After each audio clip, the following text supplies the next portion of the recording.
عن طلحة ابن عبيد الله أن رجلين قدما على رسول الله صلى الله عليه وسلم وكان إسلامهما جميعا. حضرت طلحة ابن عبید الله رضی الله عنه یکی از 10 یاران بهشتی میگن که دو مرد به نزد جناب رسول الله صلی الله علیه و سلم آمدند و کان اسلامهما جمیعا، هر دو برابر اسلام قبول کردند، آمدند مسلمان شدند.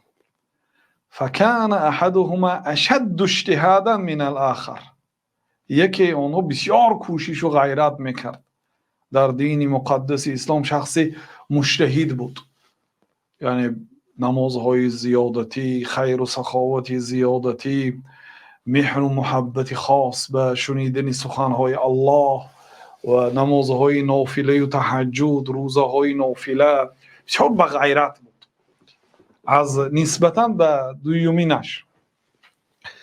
بعد در یکی از غزوه ها اشتراک کرد، همون شخصی به غیرت در یکی از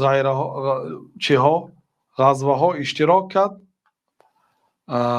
یعنی شخصی به غیرت اشتراک کرد، سپس استشهد، به شهادت رسانیده شد، شهید شد. ثم مكث الآخر بعده بسنه، بعدی اون برادری که گذشت، اینا 2 نفر بودن، یک نفر دیگرش 1 سال پره بعدی و زندگی کرد. ثم توفی، سپس این برادرم وفات کرد. قال طلحة فرأيت في المنام بين انا عند باب الجنة اذ انا بهما. حضرت طلحه اون 2 برادران را خواب دیدن، اون 2 شخصیتایی که یک بار اسلام قبول کرده بودن، آنها را خواب دیدند. بعد از آن خواب دیدند که حضرت طلحه هم در نزد در بهشت هستند و آنها هم، 3 نفر در نزد در بهشت ایستادند. فخرج خارج من الجنة فأذن للذي توفي الآخر منهما، یک براینده از جنت بیرون برآمد، یعنی شاید خزانه های نیکی کارمندان بهشت برآمد و اجازت داد و از این 2 برادر به دویومینش، آنی که به 1 سال وفات کرد، نه به آنی که در عبادت ها مجتهد بود و در غزوه شهید شد، نه، به اون اول، به این آنی که به 1 سال او برادرش وفات کرد، به این اول اجازت داده شد. ثم خرج فاذن للذي استشهد، سپس بر مراتبه دوم برآمد و به این شخص هم اجازت داد، به شخصی که به شهادت رسیده بود 1 سال پیشتر. ثم رجع الی فقال ارجع، سپس مراتبه سیوم اون براینده برآمد از جنت و به من گفت که تو برگرد، فانک لم یعنی لک بعد، تو حال وقتت نرسیده است، چون که حضرت طلحه زنده بودن، در خواب دیدن. و حدثوه الحدیث فاصبح طلحه یحدث به الناس، حضرت طلحه این خوابی که دیدن به مردم میگفتند. فعجبوا لذلك، مردم هم حیران شدن که مردی به غیرت، مردی که بسیار کوشش و غیرت میکرد، حتی شهید شده بود، اون مرد به جنت دیرتر در آمد از این مرد دیگر که در عبادت ها مثل او کوشش و غیرت زیاد نداشت و اینچنین در غزوه به شهادت نرسید، فقط 1 سال عمر زیاد دید.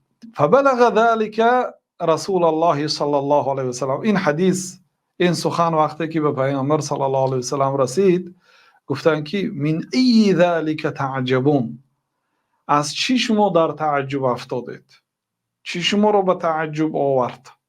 قالوا یا رسول الله هذا كان اشد الرجلين اجتهادا ثم استشهد، یا رسول الله از این 2 مرد یکی آنها بسیار در عبادت ها کوشش و غیرت میکرد، بسیار شخصی به غیرت بود و علاوه بر این از دنیا شهید وفات کرد، و دخل هذا الاخر الجنه قبل، اما این شخصیتی که از وی در درجه پایانتر بود به جنت پیشتر در آمد. فقال رسول الله صلی الله علیه وسلم الیس قد مکث هذا بعده سنه، مگر آخر این دویومینش بعدی او 1 سال دیگه زندگی نکرد؟ قالوا بله، گفتن که بله یا رسول 1 سال دیگه زندگی کرد. و ادرک رمضان فصام، آخر این مردی که دیرتر وفات کرد ماه مبارک رمضان را دریافت کرد و روزه داشت. و صلی کذا و کذا، اینقدر نمازها خواند من سجدتین فی السنه، در داخل 1 سال اگر یک روز 40 رکعت خوانید اطراف 14,000 رکعت نماز میخوانید در داخل 1 سال. همین خیل نکرد؟ قالوا بله، گفتن که بله. قال رسول الله صلی الله علیه وسلم فمضى بینهما ابعد ما بین السماء والارض، یعنی این به سبب اینکه دیر از دنیا گذشت و به سبب اینکه ماه رمضان روزه داشت و شبهایش نماز گذاشت، بین زمین و آسمان مسافش بلند شد. بنابراین این حدیث در مسند امام احمد است و در سنن ابن ماجه است و شعیب ارنوط حسن حکم حسن دادن، گفتن حسنون لغیره، حدیث یعنی حکم حسن را دارد، یعنی از جمله حدیث های مقبول است. یعنی ببینید که وقتی که الله تعالی برای شما یه مراتبه دیگر امکانیتی روزه داشتن ماه مبارک رمضان را اگر دهد، این نعمتی بزرگ است. ثواب روزه به حساب است، خیلی که الله تعالی میگه که انما یوفی الصابرون اجرهم بغیر حساب.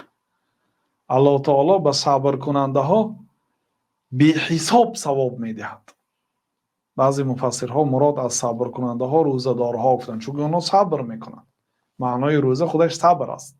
خودداری کردن از طعام و شراب و از جیما، از دمیدن صبح صادق تا غروب آفتاب، این صبر است.